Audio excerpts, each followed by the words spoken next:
ubutumwa mfite bw'aba abantu basigaye bakina komedi mu by'Imana, bagakina komedi, bagakina ngo bakina amakomedi basebya ijambo ry'Imana. Yesu namwe bagarutseho, ndagira ngo mbwire umuntu urwaye uburwayi yaciye inyuma umugabo we cyangwa umugore we, amuca inyuma amaze kumucahita arwara uburwayi, none yabuyisha umugore we ntabasha kuvuga, yagiye ahantu umuteza uburemba kubera ko uwo muntu yamuteje uburemba. None aka kanya kwa ko yaciye uw'inyuma yagize uburemba byaramuyobeye. Ndagira ngo ukitubona ukoreho gusubira ati nshuti yanjye, ndagira ngo dukurikiranye, Yesu aje kugukura ahantu uri. Palatasiya bone shayamo tedesta sonegloye ngizere ko ry'umuntu tana etopine stansonegloye, kubera ko desansone ubugambanyi bwawe wagize ubugambanyi nibwo bukuzengurutse, watumye uhomba kubera kuntu wahemukiye umuntu w'inshuti yawe ndetse uranamufungisha, ariko Yesu aragarutse. Zaburi ya mbere. Yesu ashimwe, mwese ndabasuhuje, ndabakunda cyane, nongeye kubasuhuza mu izina rya Yesu Kristo, kandi nuko ndabakunda. Imana ijye ibaha umugisha mu na nijoro. Ino wa mwanya w'ijambo ry'Imana turavuga byinshi, numva twabanza gusoma ijambo ry'Imana mbere ko yari ibindi n'amazina yanjye munyavuga, nuko twabanza tugasoma ijambo ry'Imana ku musomyi mwiza. Abanza dusomere mu gitabo cy'ubutumwa bw'isoko bwanditswe na Luka ibice 7 umurongo wa 11. Reka aza dusomere Luka 7:11. Ubutumwa bw'isoko bwanditswe na Luka. Luka yari dogiteri, yari umuhanga, ntago Luka yari umwe mu ntumwa za Yesu, ahubwo yaje asoza ubutumwa bwa Yesu, akurikirana ubutumwa Yesu yigishije, ariko ntago Luka yari umwe mu benshi bajya babyitiranya bakavuga ngo Luka ngo yari umwe mu bigishwa ba Yesu. Oya, Luka yaje muri 60 kandi Yesu yagiye muri 33. Urumva rero hashize imyaka 30 hafi. Urumva rero yaje nyuma, yari mu dogiteri, kandi Luka yari umugiriki, nubwo yari umuyisiraheli, yari umunyamahanga, ariko kuko yemereye Yesu agakurikirana inkuru za Yesu byatumye akizwa. Rero tujye kwana kuri aya magambo, reka umusomyi mwiza aza dusomere. Karibu. Reka dusome mu izina rya Yesu. Luka ibice 7 umurongo wa 11. Titire y'amagambo iravuga ngo Yesu azura umwana w'umupfakazi.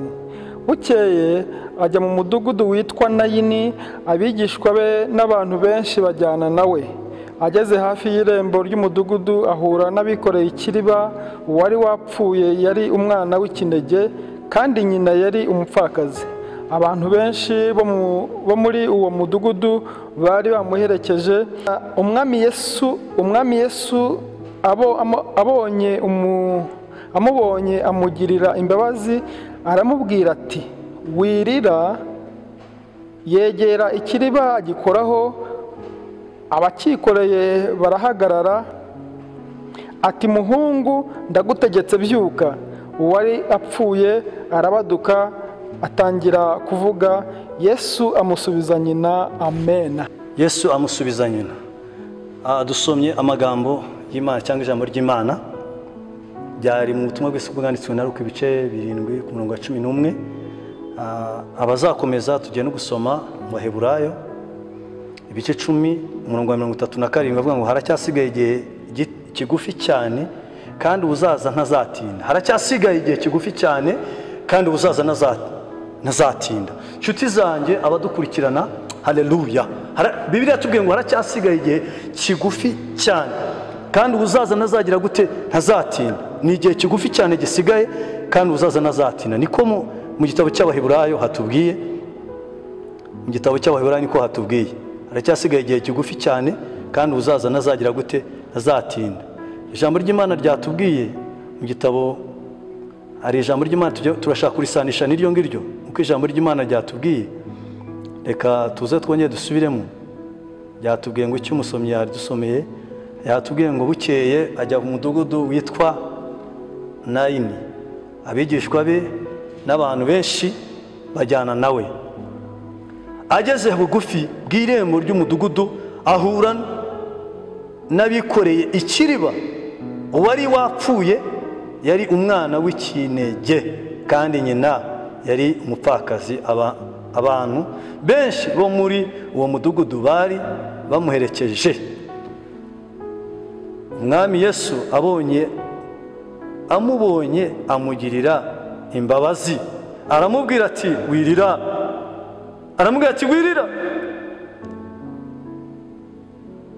tegera ikiriba ategera ikiriba agikoraho. Abakikoreye barahagarara, ati muhungu ndagutegetse byuka, wari wapfuye. Arabaduka atangira kuvuga, Yesu amusubiza nyina. Tuvuge ngo amin. Nshuti zanjye abadukurikirana, tugiye kugana ku ijambo ritoya ariko nyangwa ridufashe. Hariya twasomye ijambo ngo haracyasigaye igihe gigufi cyane kandi ubuzaza ntazatinda. Ndagira ngo tuvuye ku mateka y'uyu. Ubundi ijambo Abisiraheli iyo witwaga umupfakazi cyabaga ari ikintu gikomeye. Bahitaga mbega kwa basobukwe bahitaga baguca hariya, bagukuraga mu nzu bakakwirukana ukagenda. Yabaguhuye n'igisuzuguriro. Uyu mubyeyi we n'igisuzuguro cyo kubura umubyeyi. Umubyeyi wa nakumugabo we, umugabo we ahura n'igisuzuguro cyo kubura umugabo we. Umugabo aramubura, ariko ngo habeshwa nuko muri wabagara bya mwana w'umuhungu bamubonagamo se. Wabyara abakobwa bati n'ubundi mwana wacu wamute mwaka arapfa, none dore n'umuryango waraguceye, tuvire hano ugende. None rero cyamubeshaga mu rugo nuko rero amaze kubyara n'umuhungu. None ngo na wa muhungu kandi yari umwe gusa w'ikinege, n'abarapfa n'abaripata arapfa tala ekestefo n'abarapfa. Ubuzima burahagarara, ngo abantu benshi baramuzenguruka, bamwe batangira kumukoba, abandi batangira kumusekerera, abandi batangira bati he wajya gutwemeraho ngo uri muri urugo, umugabo uri umuteramwako, umugabo dore wamwishe n'umwana uramwishe. Agira agahinda, agira ibikomere. Ndagira ngo ubwire wowe nshuti yanjye udukurikira, birashoboka ko ari ibikomere, birashoboka ko ari ibikomere watewe n'imiryango, birashoboka ko ari ibikomere watewe n'abavandimwe, ariko Yesu ijambo ryatubwiye ngo aracyasigaye igihe kigufi cyane kandi ubuzaza ntazatinda. Atarasiyo mungwa, uzaza ntago azatinda, azaza ntazatinda, azaza ntazatinda, kuko yabisezeranye nawe, azaza ntazatinda. Alasande bene ku adashanya moni go, ariko ngo aracyasigaye igihe gigufi cyane kandi uzaza ntazatinda. Ijambo ryatubwiye ngo iki? Mwarangije ngo Yesu yumva, ngo abyiyumvamo, arangije ngo aramanuka gukeye ajya mu mudugudu witwa Nayini. Abigishwa be n'abantu benshi bajyana nawe. Ntabwo Yesu yajya kugutabara, azagutabara. Birashoboka ko wasuzuguritse, abantu baragusuzugura, ariko Imana nijya kugutabara izagutabara. Rwanda benshi bahari, abantu benshi bari bakuzengurutse, abanzi bawe bahari. Niba ashaka baragiye i Burundi, nashaka baragiye muri Kenya, n'abashaka baragiye muri Amerika, n'abashaka baragiye muri Canada, ariko Imana nimanuka kugutabara. La chance ibo izakoranya abantu bose baza. Nshuti yanjye, ikibazo urimo umura Yesu hasigaye igihe kigufi, Yesu agiye kukizamo, hasigaye igihe gitoya cyane, Yesu akamanuka. Nshuti yanjye dukurikirana, ni igihe gito gisigaye, Yesu agiye kuza mu buzima bwawe, Yesu agiye kujya mu kazi kawe, Yesu agiye kujya mu rugo rwawe, Yesu agiye kujya mu bana bawe. Nubwo ubona ibintu byawe bisa nkaho byapfuye, nubwo ubona ibintu byawe bisa nkaho nta herezo ryabyo, ubona ibintu byarangiye, ubuzima bwahagaze, ubona ibintu byaragucanze, wacuruza bikanga, ukabona byarapfuye, wahinga bikanga, ibintu byose ukoze bikanga, ibyo utuyemo byose biranga, ubuzima burahagaze, urabona byarapfuye. Ngo ariko Yesu yiyumvamo ko agomba kujya kuri uyu mudugudu, Yesu yiyumvamo ko agomba kujya mu rugo rwawe, Yesu yiyumvamo ko agomba kujya mu baturanyi, Yesu yiyumvamo ko agomba kujya muri business yawe, Yesu yiyumvamo ko agomba kujya mu kazi kawe, Yesu yiyumvamo ko agomba kuza mu bushomeri bwawe, Yesu yiyumvamo ko agomba kuza mu bukwe bwawe, Yesu yiyumvamo ko agomba kujya mu byawe. Ngo Yesu abyiyumvamo, ngo arangije aramanuka, ngo aherekejwe n'abantu benshi, abantu benshi bamuzengurutse. Talatasiya mongo ageze 12 ngo ageze bugufi, ageze bugufi bw'irembo ry'umudugudu, ahura n'abikoreye ikiriba. Uwari wapfuye yari umwana w'ikinege, uwari wapfuye birashoboka ko bafite miliyoni gahomba, ni byari ikinege. Abantu benshi barakuzenguruka, birashoboka ko bafite amafaranga arahomba. None urashaka inzira zose zanze. Yesu agiye kugera ku byawe, Yesu agiye kujya mu buzima bwawe, Yesu agiye kujya mu rugo rwawe, Yesu agiye kujya wa mukobwa. Birashoboka ko ubukwe bwawe wari ufite ubukwe cyangwa wari ufite ukunda, ariko Satani akabyivangamo, wari ufite akaba yagiye ari ikinege. Humura, Yesu aragarutse kugira ngo azure ibyari byarapfuye. Hari ibintu Yesu agiye kwinjiramo, hari ibintu Yesu agiye kujyamo, Yesu agiye kujya mu byawe, Yesu agiye kwinjira mu byawe. Letoya sansona, Yesu agiye kujya mu byawe. Alako sansone gro, marangije ngo benshi muri uwo mudugudu bari bamukikije, abo muri uwo mudugudu birashoboka ko ukikijwe n'abantu, birashoboka ko ukikijwe n'abantu, ariko ngo Yesu yageze aravuga ngo arangije amukoraho, uwari wapfuye arazuka. Topenestaye umuhanga umwe yageze atubwira ngo ikitangaza ngo abari ngo kwirimbi bamaze gucukura, ngo barangije bose baravuga ati ati rero ati ko tubona amasaha, ati bamuzanye vuba twamushyingura, urundi bari mu biki?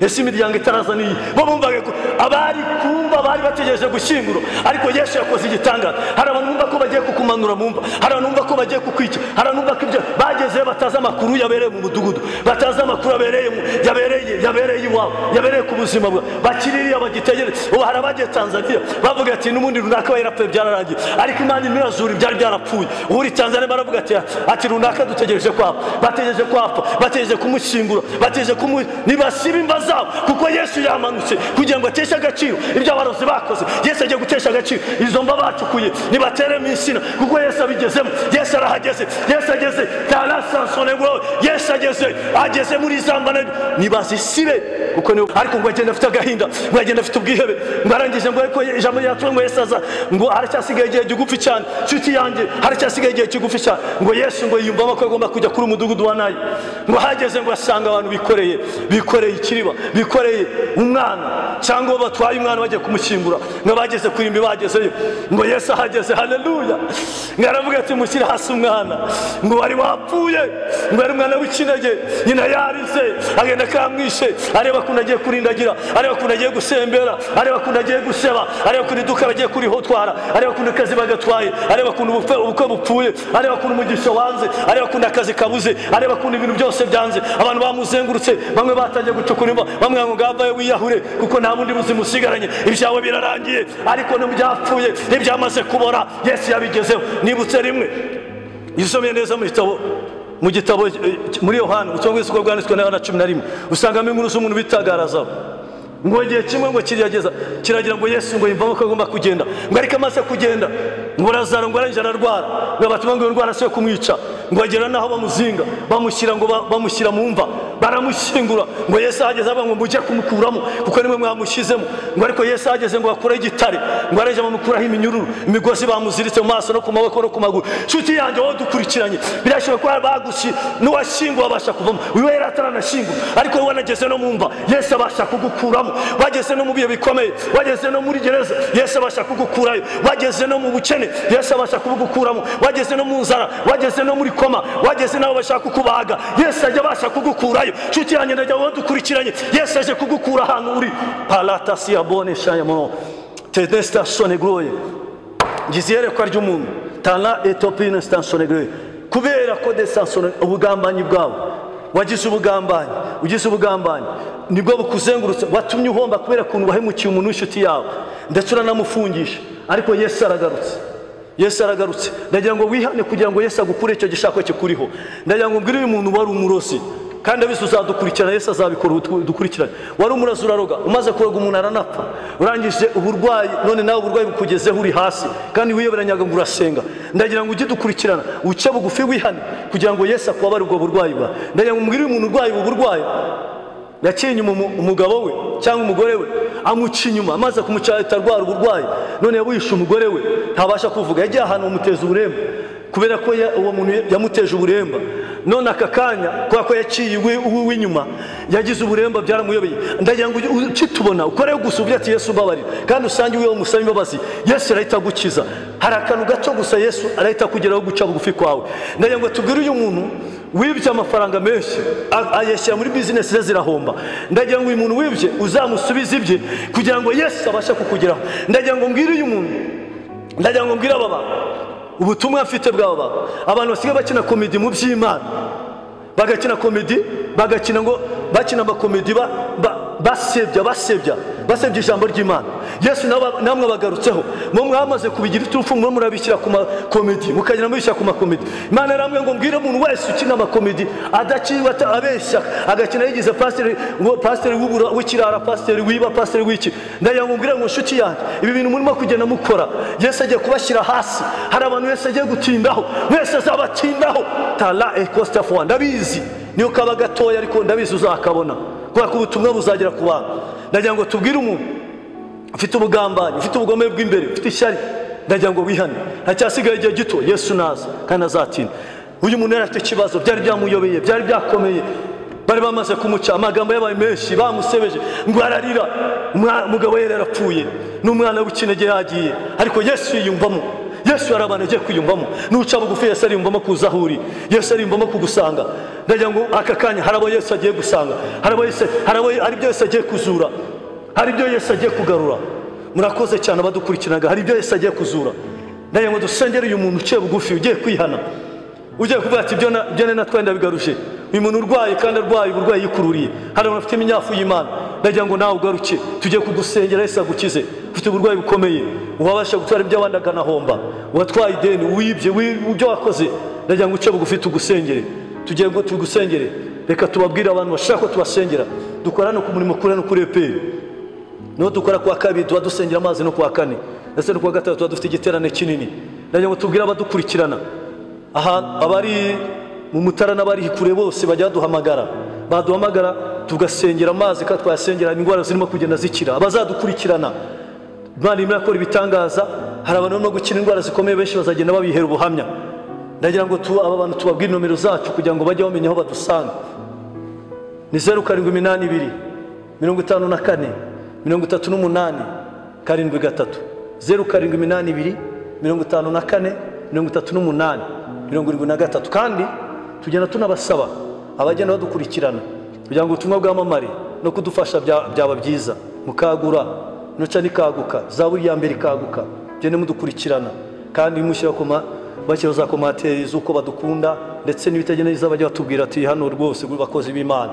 Ariko ndabizi ijambo ry'Imana uko ryaza kose riza ari inyundo, riza ritegeka, riza rirema, riza rishyiraho. Twasomye ijambo rivuga ngo ageze kuri uwo mwana, ageze kuri ubwo bukene, ageze kuri ubwo bushumeri, ageze kuri ayo madeni, ageze kuri izo ntambara zawo, ngo hacyasigaye igihe gito, humura n'akaye gatoya cyane, uzaza nazatinda. Amugezeho ngaramubwira ati byuka, wari wapfuye arabyuka. Abari bacukuye bakorwa n'isoni, abari baroze bakorwa n'isoni. Hari abagiye gucukura, hari abumva ko bakuroze, hari abumva ko baguteje ubukene, baragiye baracukura bo bazi kuzapfa, ariko Yesu agiye kwiyumvamo.